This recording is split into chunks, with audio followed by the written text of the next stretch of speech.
கோவை மாநகராட்சி பகுதிகளில் பல்வேறு முடிவுற்ற பணிகளை பொதுமக்களுடைய பயன்பாட்டிற்கு திறந்து வைத்தும் புதிய பணிகளை தொடங்குவதற்கான அடிக்கல் நாட்டக்கூடிய பணிகளையும் இன்று காலை 7 மணிக்கு தொடங்கி தொடர்ந்து நண்பகல் வரை நடைபெற்று கொண்டிருக்கின்றன. குறிப்பாக இன்று மட்டும் 30,93 லட்சம் ரூபாய் மதிப்பிலான முடிவுற்ற பணிகளும் புதிய பணிகளுமாக கோவை மாநகராட்சி பகுதி மக்களுக்கு வழங்கப்பட்டுள்ளன. தமிழ்நாட்டினுடைய முதலமைச்சர் மாண்புமிகு தளபதி அவர்கள் ஆட்சி பொறுப்பேற்று கோவை மாநகராட்சி பகுதிகளில் பல்வேறு சாலைகள் நீங்களே பல நேரங்களில் சுட்டி காட்டியிருக்கீங்க, இந்தந்த சாலைகள் மிக மோசமாக இருக்கிறது என்று.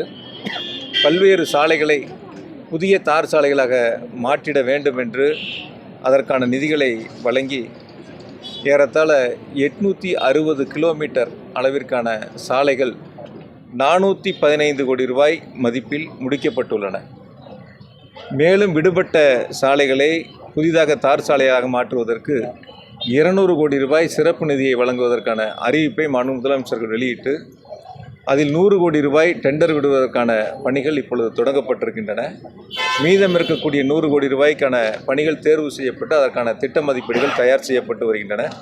விரைவில் அதற்கான ஒப்பந்த புள்ளிகள் கோரப்பட்டவுடன் அந்த தார் சாலை அமைக்கக்கூடிய பணிகளும் விரைவாக தொடங்க இருக்கின்றோம். எனவே கோவை மாநகராட்சியினுடைய வளர்ச்சி என்பது மாண்பு முதலமைச்சர் தளபதியுடைய வழிகாட்டுதலின்படி அவர்கள் வழங்கிய சிறப்பு நிதியின் மூலமாக தார் சாலைகள் அமைப்பது உள்ளிட்ட பல்வேறு பணிகள் மிக சிறப்பாக நடைபெற்று கொண்டிருக்கின்றன. இன்னும் தேவையான நிதிகளை மாண்பு முதலமைச்சர்கள் வழங்குவதற்கு தயாராக இருக்கின்றார். இன்னைக்கு மட்டும் 30,93 லட்சம் ரூபாய் மதிப்பிலான பணிகள் முடிந்த பணிகள் பொதுமக்களுடைய பயன்பாட்டுக்கு திறந்து வைக்கப்பட்டுள்ளது. புதிய பணிகள் அடிக்கல் நாட்டப்பட்டிருக்கின்றன. நீங்கள் நிறைய நேரங்களில் கேட்பீங்க சாலைகள் அமைப்பது. சில நேரங்களில் கூட சாலைகளை பற்றி பொதுவெளியில் சில அரசியல் கட்சிகள் சொல்லக்கூடிய கருத்துக்களையும் நீங்கள் சில நேரங்களில் கேள்விகளாக கேட்டிருக்கிறீங்க. 860 கிலோமீட்டர் இது வரைக்கும் 415 கோடி ரூபாய் மதிப்பிலான சாலைகள் கோவை மாநகராட்சியில் அமைக்கப்பட்டுள்ளன.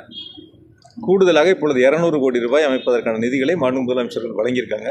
அதாவது கோவை மாநகராட்சியினுடைய வரலாற்றில் 3.5 ஆண்டுகளில் இவ்வளவு பெரிய நிதிகள் சாலை அமைப்பதற்கு மட்டும் ஒதுக்கீடு செய்யப்பட்டு இவ்வளவு கிலோமீட்டர் நீளம் சாலைகள் அமைக்கப்பட்டது இதுவே வரலாற்றில் முதல் முறை.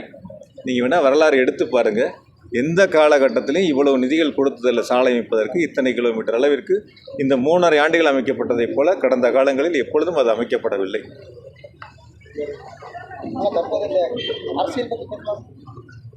சார், இந்த சத்தியமங்கலம் மேம்பாலத்தை நீட்டிக்கணும்னு கோரிக்கை வச்சிருக்காங்க.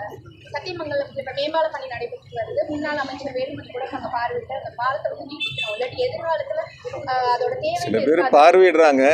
ஆட்சி நடக்கிறது திராவிட மாடல் அரசு. தமிழ்நாட்டினுடைய முதலமைச்சர் அவர்கள் எங்கெங்கே தேவை என்பதை குறிப்பாக நீங்கள் பார்த்தீங்கன்னா அவினாசி சாலையில் இருக்கக்கூடிய பாலையை அந்த பாலத்தை வணிக பெருமக்கள் அங்கே இருக்கக்கூடிய பொதுமக்கள் எல்லாம் அந்த பாலத்தை நீட்டிக்க வேண்டும் என்று கோரிக்கை வைத்தாலும் மாண்பு முதலமைச்சர்கள் கடைசி முறை கோவைக்கு வருகை இருந்த பொழுது கடந்த சில தினங்களுக்கு முன்பாக கோவை வருகை இருந்தபோது அதற்கான பால் நீட்டிப்புக்கான அறிவிப்புகளை வெளியிட்டு அதற்கான திட்ட மதிப்பீடுகள் தயார் செய்யப்பட்டு அந்த பணிகளையும் தொடங்க இருக்கின்றோம்.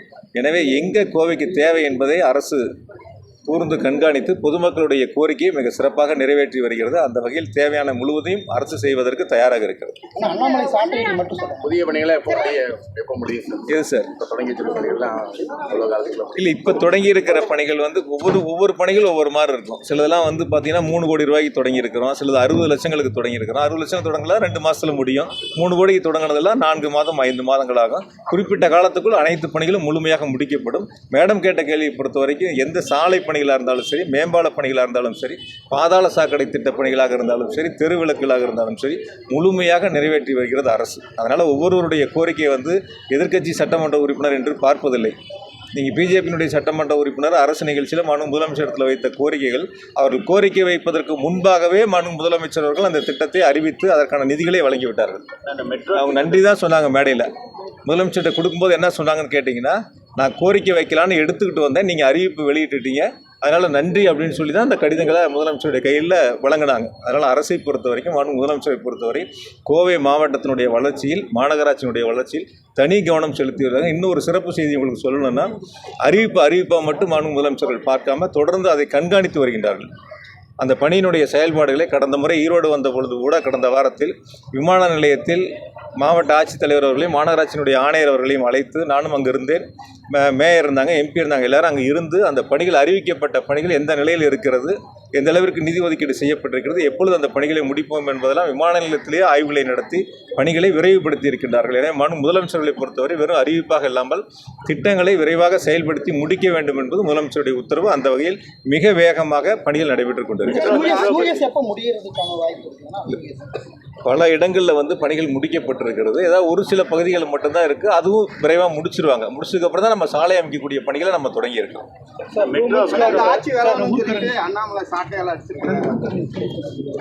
உங்களுக்கு இன்னைக்கு சண்டே வேலை இருக்கா இல்லையா?